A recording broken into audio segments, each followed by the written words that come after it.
Lots of times, the average distance between first and second place is a matter of seconds. In the most recent race in Baku, it was like tenths of a second or hundredths of a second.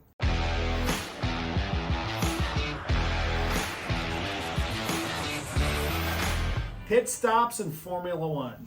Like many of you in the last 4 or 5 years, I've gotten really into Formula One racing, partly due to Netflix Drive to Survive, but mostly due to my 16-year-old, who at the time was maybe 12 or 13, got into it. And we've since been to a couple of races, one in Sao Paulo and one in Austin, Texas, and I love it. I love all the little nuances of Formula One racing, the strategy, the drivers, the cars, the tracks, the timing. And what's most fascinating to me is how important every tenth, hundredth, and thousandths of a second makes on a race that typically will go for an hour and a half to 2 hours. Lots of times, the average distance between first and second place is a matter of seconds. In the most recent race in Baku, it was like tenths of a second or hundredths of a second. And they're racing around for sometimes 50 to 70 laps. And one of the most important parts of Formula One is the pit stops. That's when they are required to change their tires at least one time, but typically sometimes they'll have a pit stop 2 or 3 times throughout a race.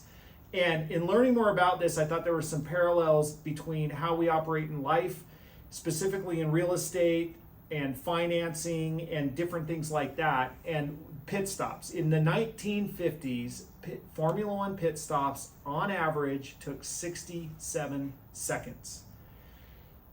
Over the years, for different reasons, pit stops got quicker, but one of the reasons in the 1950s is, if you go back and look at some of the old photos, is it's called a pit stop because the car would actually go into a pit.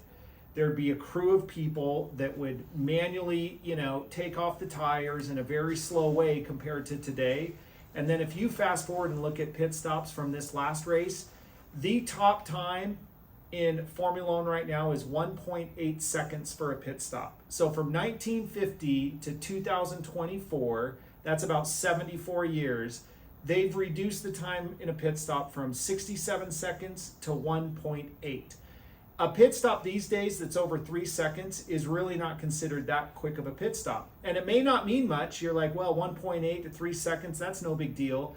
But when sometimes you can win or lose the race based on a tenth, a hundredth, or a thousandth of a second, every second, every tenth of a second is a huge deal in Formula One racing. And so to think that there was this improvement in the last 74 years, and a lot of it's based on technology, but a lot of it's just based on how things have adapted, how you learn from how to get better and how you compound your efficiencies over time. And that's kind of what I want to talk about today, using that analogy. So if you're into Formula One, you're going to love this. And if you're not, get into Formula One because it's such an awesome sport and thing to follow for so many different reasons.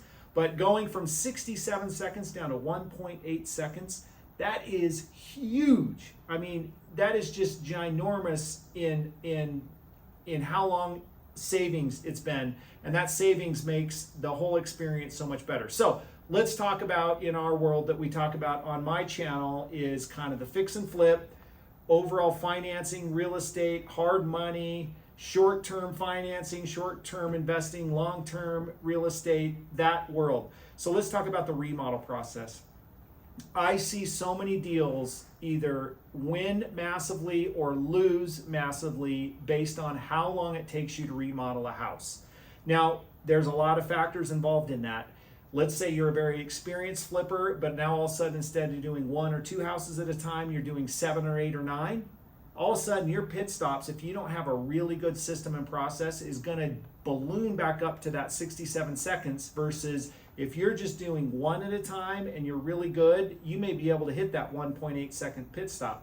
Sometimes it's inexperience. You don't know what you don't know, and you go out of order, you don't hire the right people, maybe you don't get a permit, and so you're going to struggle. That wheel's going to come off multiple times. You're going to put the wrong wheel on the car's going to have to go back in, maybe you damage it while you're trying to do a pit stop, and all of a sudden 67 seconds becomes like 3 minutes, or in the flipping world, what you hope would be 4 months turns into 7, 8, 9, 10 months. So some of the common pitfalls, and we've talked about this before, but if you don't start with the end in mind, meaning we're flipping a house, how do we envision the final product to look? How many bedrooms are we going to have? What's the layout going to be? What's the paint colors going to be? What tile are we putting in? What kitchen are we doing? What does the outside look like? And not only that, but who's doing it? Who's going to be doing the work? What order are we going in? If you don't have that all nailed down and a vision of what that looks like ahead of time, so you can begin with the end in mind, and if you're going on planning along the way and trying to figure things out along the way, you're going to take so much longer on your flip. And if you're borrowing hard money, what does that mean? Whatever your monthly cost is, times that by about 3, 4, 5, or 6 extra months. That could be your whole profit. Maybe not because you overspent on the remodel, but your time on the remodel is just killing your deal. Other little things inside, and I've talked about this before, but what other efficiencies can you make that you don't have to slow down to take care of along the flip process? In the past, for me, it's been little small things like making sure like your insurance is in place, your utilities are on, especially if you're in Utah or a cold weather climate and you forget to turn the gas on and put it in your name when you start the flip and you're midway through and your furnace guy and your house does not have heat. Yeah, it's maybe little, it might delay things a week or two, or you screw up the schedule, but it's sometimes just the smallest things that will either gain you an advantage or put you way in the back of the pack. So whatever payments you can automate so you're not manually doing stuff. Make sure you have a clear expectation and schedule with your subcontractors and handyman as to when and how they're going to get paid. They want to get paid, but do they all need to get paid immediately when they're done? No. Maybe you have a process where every Friday or every Monday you carve out a little bit of time and just pay everybody quickly so that you're not spreading out those tasks in an unorganized, chaotic manner, which ultimately does what? Slows you down. That goes back to having a process for everything. You need to have a pre-buy process, like for your deal evaluation, how you interact and set things up with the title company. You're in the middle remodel process, which goes back to my first point, planning with the end in mind. How do you start it? When you're getting permits, get those earlier. I've done another video on that, talking about how to specifically do the permitting process and working with a contractor and a draftsman and an architect to get your plans done. But then also, what's your pre-listing plan and your listing plan? Do you have a good realtor? Are you wasting time waiting for a sign to go up or for pictures to go out? All these little things, if you think about it, from the minute you put a house under contract until the day you close on it, let's say you kill or waste 3 or 4 days here and there, 3 or 4 days here and there. All of a sudden, that might be a month or 2 months, and it's like money leaking out of your wallet. You maybe don't realize that you're spending, $7 every 3 days on Starbucks when you could just get a coffee machine at home. Or whatever the analogy is, or a swig, or whatever. Like you're leaking money because you're leaking time. So when you're flipping, you've got to control what you can control, because there's enough things that you're out of control. Like if the market's slow, you'd rather not have 3 or 4 extra months times of remodel plus overprice yourself and be exposed on the market for 3 or 4 extra months when you think you're saving money, whereas opposite, somebody that maybe dials in the remodel, cuts the price where it needs to go, they'll probably actually make more money, even for selling it less, because they get it done so much quicker and don't pay as much in interest. We've already talked about permits. I can't tell you how many times I hear people say they got delayed because of permits.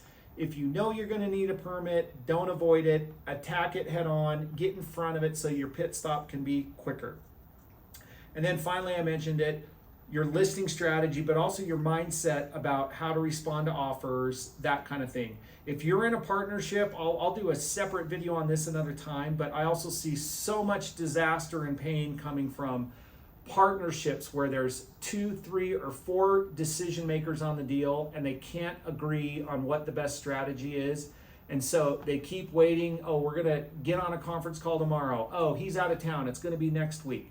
You need to have a reliable decision maker that can kind of run point, be the quarterback, that can speed up the process of making decisions. So that was brief and that was quick, but think about that pit stop strategy when it relates to remodeling the house. Here's something else that I see people waste a ton of time on when you're going for long-term buy and holds. What do you need? You need financing, and you're not going to need hard money financing where typically, like for me, my underwriting is, are you alive? Are you capable? Does the deal make sense? Great, we're good to go. Long-term financing, what do you need? You guys already know it. You're going to need to have very organized your last 3 years tax returns, last 3 months of bank statements, your W-2s, your P&Ls, your articles of incorporation, all of that kind of stuff. If you're always waiting till the last minute, your pit stop time is going through the roof versus being organized, having everything ready every quarter, every month, having your personal financial statement up to date. And if you're not financially savvy or the numbers scare you or they don't make sense, you've got to make sure you have a bookkeeper or someone that can help you stay organized, because you're going to miss out on a lot of opportunities by either, avoiding getting your financial picture in order and having everything all ready to go, or it's just going to be so overwhelming that you're afraid to do it that you'll never be able to qualify for loans to be able to buy and hold some of these properties. So I think that's so important. I just refinanced a property with some partners up in Pocatello. Thankfully, we were both pretty darn organized, and the bank is always going to be requesting stuff. It was very minimal what they requested. We've already locked in the rate, and we should be closing this next week, taking advantage of, at the time, the best interest rates possible. But what it does for me is I'm exiting out of a higher interest rate bridge loan into a way more reasonable long-term loan, and just embrace that it sucks. It's not fun to keep all of your finances in order, but you need to have your financial picture ready to go so you can take advantage of opportunities when they come about from you, especially when it needs bank financing that requires more of a traditional underwriting process. Okay, the other thing that will help, and it's an example in my business, is being organized. I deal with a lot of volume. At any one time, I'll have 100 to 110 different loans out. And so keeping track of everybody and a follow-up system, an onboarding software system, a system that along the way keeps automatic track of like where payoffs would be, the status of the remodel, the flip. Up until about 5 or 6 years ago, I was really just going off of Google Sheets, Google Drive. I was already pretty organized, but not like we are today. I would say, in the analogy of this pit stop analogy, we've probably gone from like a 40-second pit stop probably down to like a 5 or 10-second pit stop, which is awesome. But it's also awesome that I know we still have room for improvement. We can blend our two software systems even a little bit better as far as the front stage, the onboarding, the application side of it, and then as far as the, servicing or keeping track. And then what it allows me to do is have more time that I'm not spending doing manual stuff that otherwise could be automated, so I can take more time to have more awesome conversations with borrowers, help troubleshoot some of their deals, be more appreciative and thankful for what they're doing. Because when you're on your heels and you're always reactive, that's great if you can be reactive, but you're giving up time to be more proactive on other things that will move the needle forward more, improve your business, and then also help out with all these other things. So I've really liked this analogy of pit stops, because it just makes me think of like what else that I'm doing, whether it's my morning routine, my nighttime routine, my workout plan, my time in the office, and even fun.